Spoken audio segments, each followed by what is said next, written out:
Good afternoon, everyone, and thank you for joining us today. My name is Julia Middleton, and I work with the Rural Health Initiative. The mission of the RHI is to engage partners to share ideas and expertise and to support communities in improving health while stimulating a higher level of wellness across the state.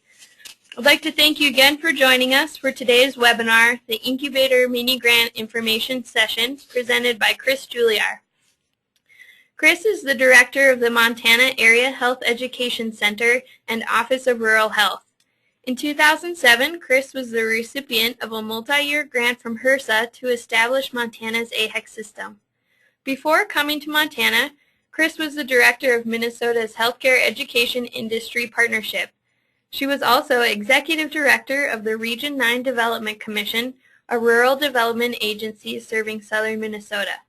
Chris is on the executive committee of the National Rural Health Resource Center and was recently elected to serve on the board of the National Rural Health Association and chair of the National Rural Health Association Frontier Committee.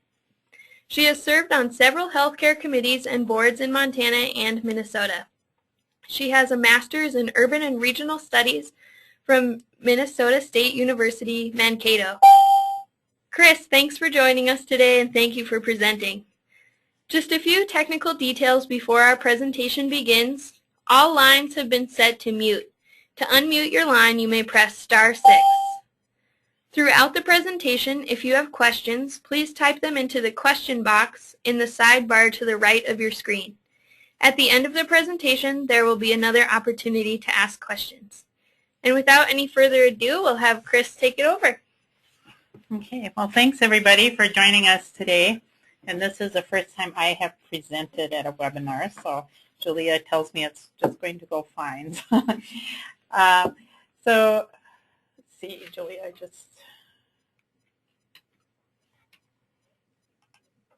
okay. So the Rural Health Initiative, as Julia said, is a collaborative effort for sharing ideas and expertise to improve health. And the idea for the Rural Health Initiative was around the idea that there is a lot of great things going on in Montana in the area of health and wellness at the community level, even in the smallest communities in Montana, and that we wanted to have an opportunity to share information about the expertise that we have in our communities with other people in Montana so that we can learn from each other. So some of the things that we do through the Rural Health Initiative is have educational webinars on health and wellness topics. We have an interactive website with profiles of projects around Montana and expertise in health and wellness. There's a listserv and a newsletter that goes out, and then what we're talking about today, which is the Incubator Mini Grant Program. So the Mini Grant Program, the idea was that we wanted to help support small rural communities to hatch and grow health and wellness initiatives. And it's aimed at improving community health through the 4 focus areas we have: trails and walking, community gardens and youth nutrition, health fairs, and worksite wellness. And trails and walking, we know that some of you have projects that are also related to other areas of improving physical activity at a community-wide level. So if you have a project that's maybe not exactly trails and walking, but also increases physical activity community-wide, feel free to give us a call and talk about that project, and I'll let you know if we think it would be a good fit for that area as well. So the intent of the program is to stimulate the creation of more prevention and wellness activities, to reduce the incidence of obesity and the related illnesses that go along with obesity, and also in promoting health and wellness and overall fitness and just supporting healthy lifestyles. The application process, we've worked hard to keep it simple and hope that you will find it that way, but you can always call us if you have any questions. The applications are due Monday, April 2nd. But feel free to apply earlier in that would be great. You can expect to hear back by the end of April or beginning of May. We have an advisory committee that reviews them.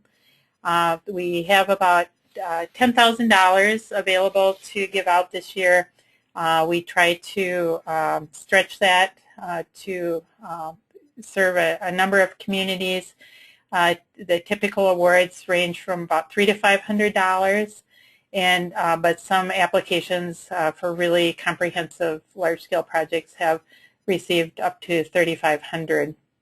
You can download the application at the website that's on the screen here, and that information will be up again at the end of the webinar. The criteria of the mini grants, and I want to say that we know there's a lot of great projects that maybe don't fit into our criteria or are a little to the side of it, and that doesn't mean they aren't really good projects, but we just have such a tiny amount of money. We've tried to focus it on some pretty specific areas, and that's why we have the criteria that we do. So our focus is on small and rural communities, because we know that many small communities have difficulty accessing resources that may be available in some of the larger communities. And then we're looking for projects that strive to increase the number of evidence-based interventions to improve health of their community. So we're looking for projects that would really have an outcome of improved health. And so we're looking for projects that can write in their application what outcomes they expect from their project, and that the main goal is to reduce obesity-related diseases through one of the areas: trails, walking, community gardens, youth nutrition, worksite wellness, and health fairs. We're looking for projects that use local resources, and so that mean that it's a project that involves some assistance from the school or the Chamber of Commerce or your local hospital or some other organization in town. That it's a sustainable project, something that will lead to something that you can keep on doing over time, and that it incorporates ideas related to health, wellness, and prevention.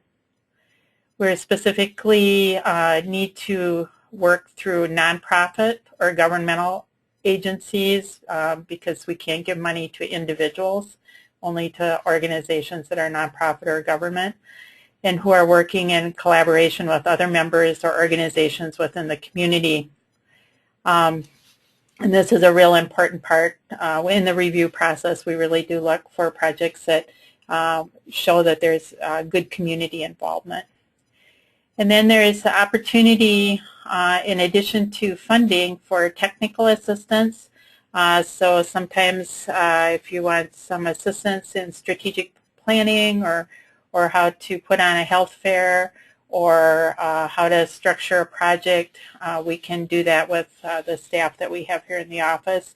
Or sometimes we can find a student who might be interested in working with you for their internship. So, and I did just what Julia warned me about yesterday, and she should have kicked me now, that she had split these out into separate slides, and I won't spend all my time on one slide. So, so I'll go through these fairly quickly. If you're wondering if you're rural, there is a what's called the Rural Grant Eligibility Analyzer. So if you click on that website, it tells you whether your community is rural or not. And Julie, you want to bring up that website? Hold on. Okay. So the website you're looking at now is the one that was referenced on the slide. And all you have to do is type in put in your state. So there's Montana. And why don't you put in Gallatin County? Is Gallatin County rural? Yes, Gallatin County is rural. So if you put in any county that you're in, it'll pop you up and tell you if you're rural enough to be eligible for rural health grants, and we'll use that criteria as well. So here's Toole County.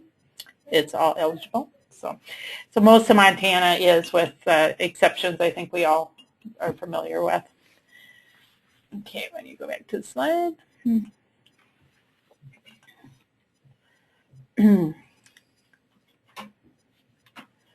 I think I probably covered all of these things pretty well. Did I not? So I'll just go through them real quick again as a summary.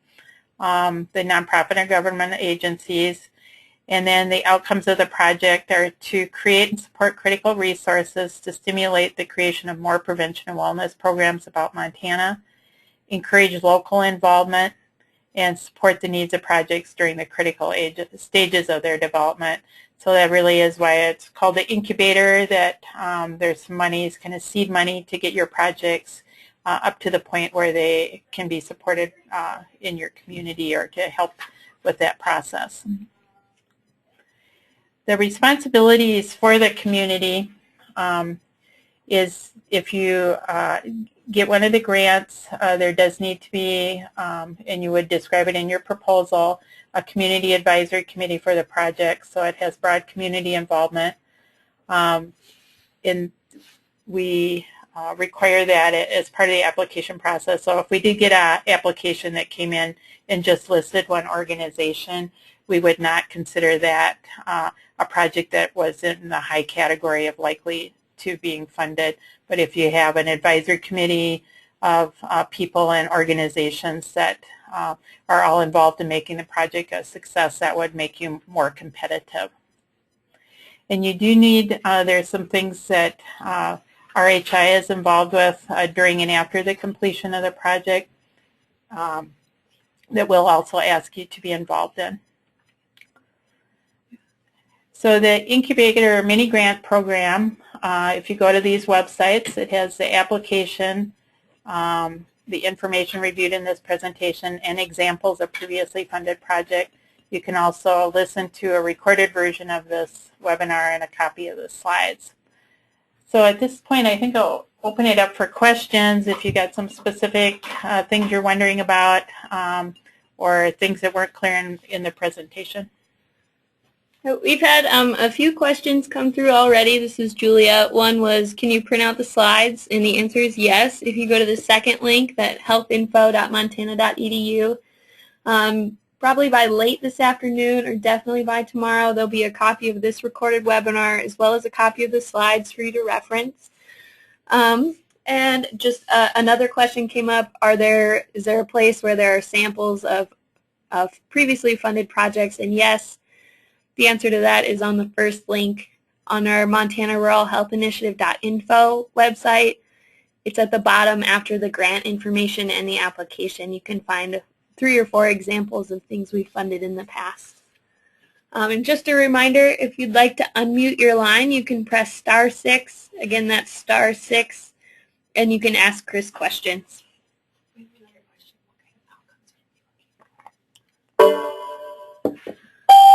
Okay, Chris, there was another question that came through. What kind of outcomes are we looking for?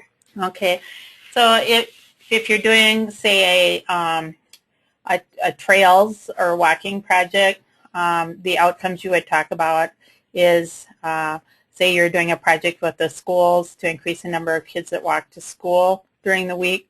Your outcome would be the number of kids that are walking to school every day. If you had a really sophisticated project, maybe where you're working to decrease like an overall community weight loss project, you could maybe set a goal for reducing weight in the community. Another example of an outcome, you could gather data from people who sign in every week with their weight loss challenge, like the Biggest Loser type thing. And then maybe another one is to increase the number of people who are getting screened for certain conditions through your health fairs. And so you could track, the number of people who participated in screenings. Chris? Yeah. Are these dollars for the incubator, to get the advisory committee together to create the project, or are these dollars for the project itself? For the project itself. So just a typical project would be, last year we had quite a few community garden projects, for example. So people applied for funds. They had an advisory committee of, several people in the community who were working on the community garden project, and maybe we're donating time for preparing the soil or giving land on the school property, and or going to teach kids how to plant a garden and provide guidance in keeping the garden going. And then the funding application might be for the equipment or the tools that they needed to get the project going, or putting up a fence around the project, things like that. Okay, got it. Thank you. Yep. So what are good outcomes for community gardens? I would say that we know our grants are really small, so we're not expecting you to, give us huge outcomes that are impossible to track in a year with a $400 grant. So if you had a good outcome for community gardens, would be that you actually established your community garden, and 20 third graders helped keep it going over the summer, and you had food that you could use for school lunches in the fall. So outcomes like that you actually got the garden going.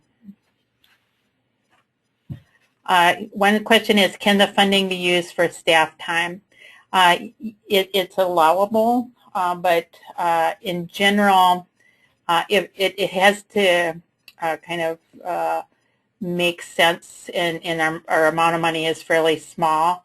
So in general, we've funded more of the costs related to doing the project, say some of the supplies for a community health day that we funded, some of the supplies and resources that you needed to make that happen, or the incentives for a walking program would be another one, where bought pedometers and set up a system for tracking, and gave out goodie bags or things like that.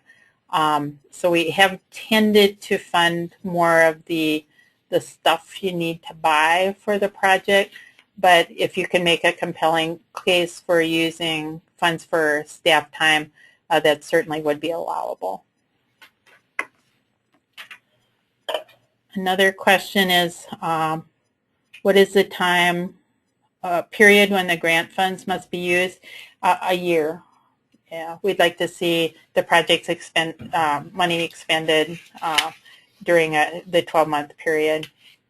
And a lot of the projects are kind of a one-time thing, or putting establishing the community garden, or for a community health day or health fair might be a one-day event, or it might be an ongoing project, like a 6-month walking program, where you're tracking that people are losing weight and having better health outcomes during that period. So it's but during the course of the year.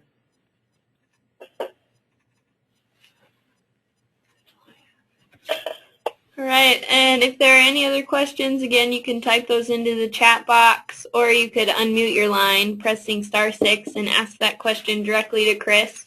Or feel free to email me. This is Julia at the contact information listed on your screen right now, or you can give us a call as well. Since I don't hear any more questions. Can I ask a question? Oh, yeah, sure, go ahead. Sorry.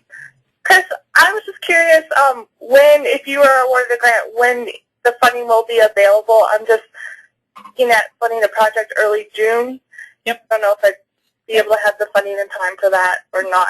Yeah, definitely, because we did set this timeline because we expect a lot of the projects, especially garden projects, would happen over the summer, or starting in May or June. So once you get awarded, we can get the money out pretty quickly. Okay, great. Thank you.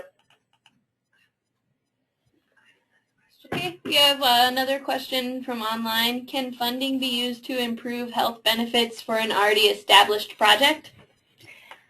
Yeah, it doesn't have to be a brand new project. It may be a project that you want to improve or do differently, or expand, or do some new things with as well.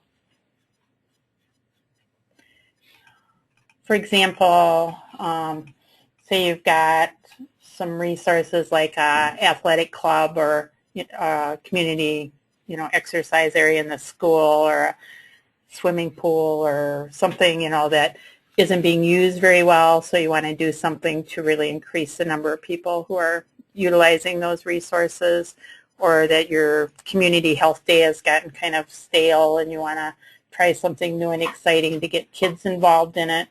That would certainly be a fine project.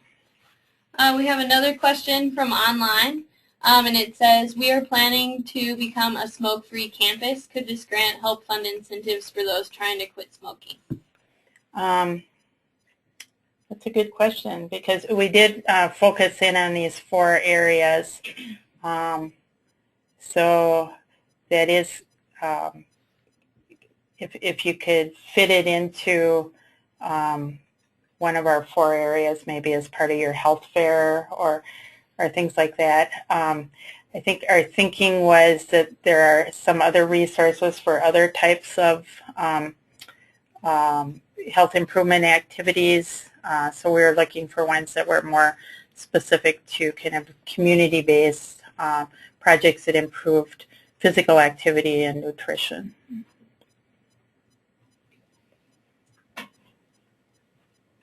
And while people are thinking of other questions to ask, if there are any other out there, I would just like to remind everyone that our next webinar is on Thursday, March 8th at 2 p.m. It's about 2 weeks from today.